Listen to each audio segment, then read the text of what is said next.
Hola, ¿cómo están? Mis queridos alumnos de quinto año A y quinto año B, que hace mucho tiempo que no los veo. Les habla el profesor Eduardo Herrera y esta clase va dedicada a quinto año A y quinto año B, la asignatura de lenguaje que realizamos junto a la profesora Natalie Rivera. El objetivo de esta clase es reforzar los contenidos de la unidad 2, textos expositivos. Como probablemente algunos contenidos pueden haber quedado un poquito débiles, vamos a reforzar lo más importante que vimos. ¿Qué es un texto expositivo? De partida, es un texto cuyo objetivo, cuyo propósito es informar sobre diversos temas, una gama muy grande de temas. Vimos dos tipos de textos expositivos. Vimos el relato histórico y la biografía. El relato histórico cuenta hechos que ocurrieron en el pasado. Tiene relación con la historia, por eso se llama relato histórico. No cualquier hecho que haya ocurrido en el pasado, sino que hechos importantes que hayan quedado en la historia. Entrega datos concretos, datos duros, fechas, lugares, países, ciudades, cifras. No entra aquí la opinión del que escribe el texto, no entra la reflexión filosófica, sino que se trata de ser lo más objetivo posible en el relato. Y se estructura como varios textos en el lenguaje en una introducción, desarrollo y conclusión al final. La biografía es la historia de una persona desde su nacimiento hasta su muerte, en el caso de que haya muerto, o si no, es desde su nacimiento hasta la época actual. Muchas personas actuales merecen una biografía. Por ejemplo, un presidente de la República. Si ese presidente de la República está ejerciendo, no está muerto. Por lo tanto, tiene que ser hasta el nacimiento, hasta la actualidad, lo que está haciendo en este momento. Se destacan grandes momentos de la vida de la persona. Obviamente no se puede escribir sobre toda su vida en detalle, sino que se destacan solamente los hechos más importantes y que le van a interesar más a los lectores. Sirve como puente entre generaciones, por supuesto, porque la manera como tenemos de conocer a estos personajes es a través de las biografías. Aquí tienen un ejemplo de una biografía que en este caso es de Leonardo da Vinci. Yo la resumí acá, no está completa, pero es la historia de la persona desde que nació, en este caso Leonardo da Vinci nació el 15 de abril de 1452, hasta la época de su muerte. Se destacan aspectos relevantes de su vida. Se van a empezar a decir, ¿cierto? Por ejemplo, las obras que hizo, eso es lo principal. Se van a dar algunos antecedentes de su nacimiento, la ciudad donde nació, donde murió, la fecha, algunos aspectos de sus padres, ¿cierto? Pero lo más importante en Leonardo da Vinci, sin duda, es la obra que él hizo. Por ejemplo, la pintura La Gioconda, conocida también como la Mona Lisa, o La Última Cena. En eso se va a hacer hincapié. Y como les decía adelante, sirve como puente entre generaciones, porque es importante para las generaciones actuales conocer el legado que nos ha dejado Leonardo da Vinci. Y aquí tengo un relato histórico, ¿cierto? Aquí se hace hincapié, y lo dice acá, que tiene una introducción, el desarrollo y una conclusión. Cuenta los hechos que ocurrieron en el pasado, ¿ya? Siempre es el pasado, lo que ya es historia. Entrega datos concretos como fechas y lugares. Aquí vemos mucho. Por ejemplo, dice México, 1821, 7.416 personas en infantería, 7.955 en caballería, 763 en artillería. Fechas, acá dice 24 de septiembre de 1821, el plan de Iguará. ¿Se dan cuenta? Está lleno de datos concretos. Se estructura en una introducción, en un desarrollo y en una conclusión.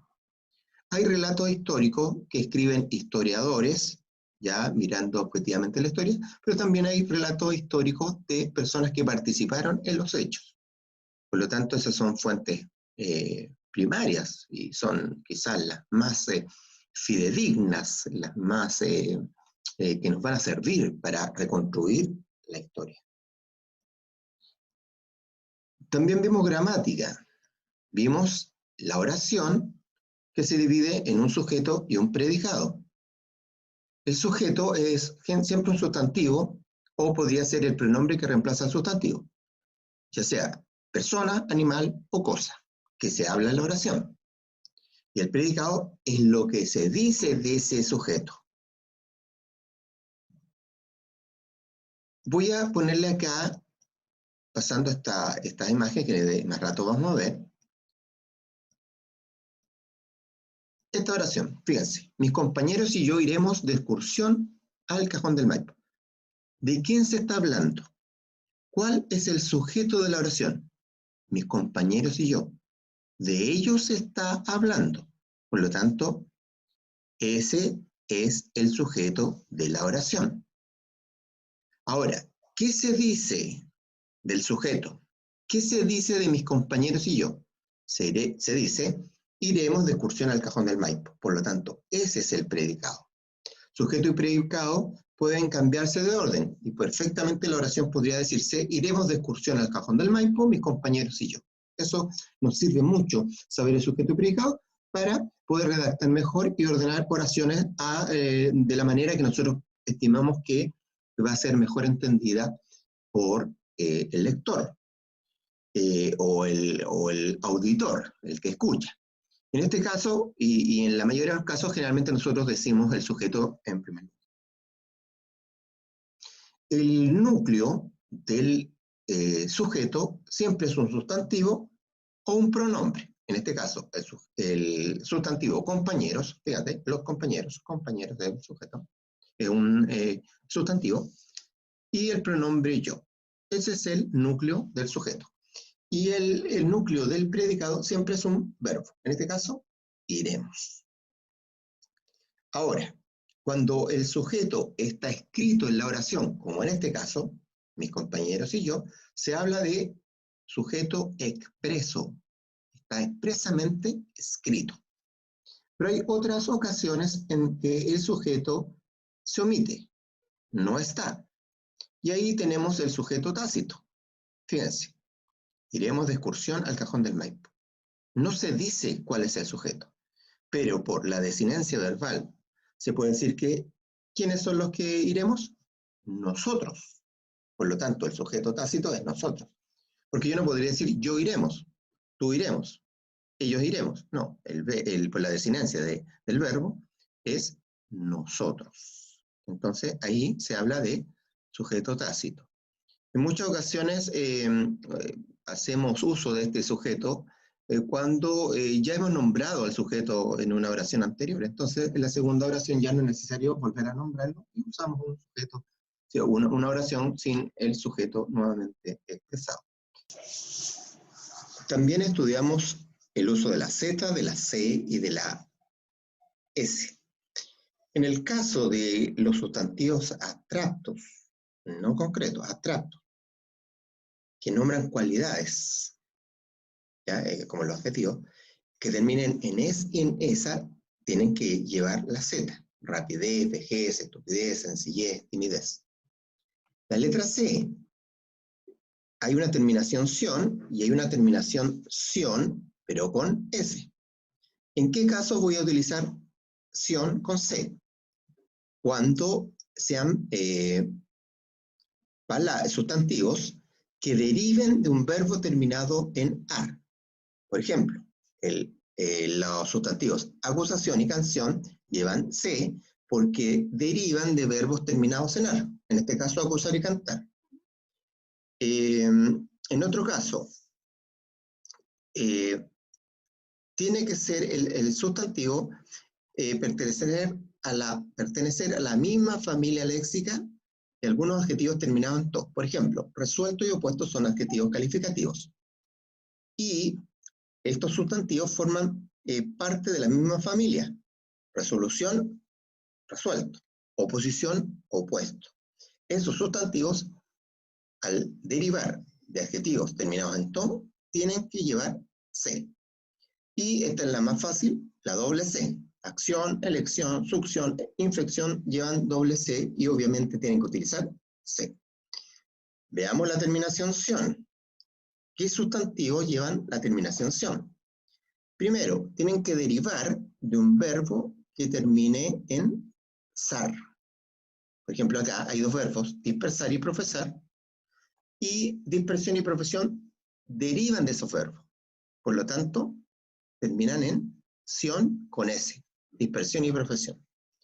Y finalmente, sustantivos terminados en -ción, ¿cierto? Que derivan de verbos terminados en imprimir o concluir. Por ejemplo, imprimir y concluir, ambas terminan en lo que estamos pidiendo, imprimir y excluir.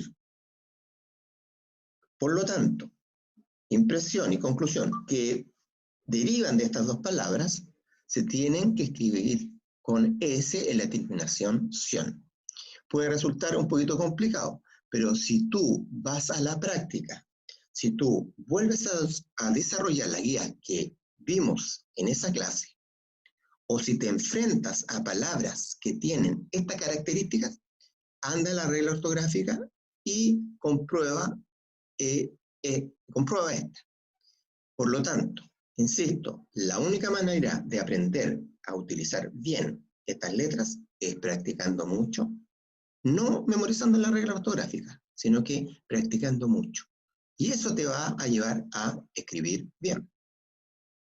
¿Ya? Entonces, estos, chiquillos, son los principales contenidos que vimos en esta unidad y los vemos, ¿cierto? Nuevamente, por si acaso algo te quedó un poquito confuso y no pudiste asimilarlo bien. Así que ojalá que este video te haya servido mucho para afianzar los contenidos que vimos y nos estamos viendo en una próxima oportunidad. Que estén muy bien. Nos vemos.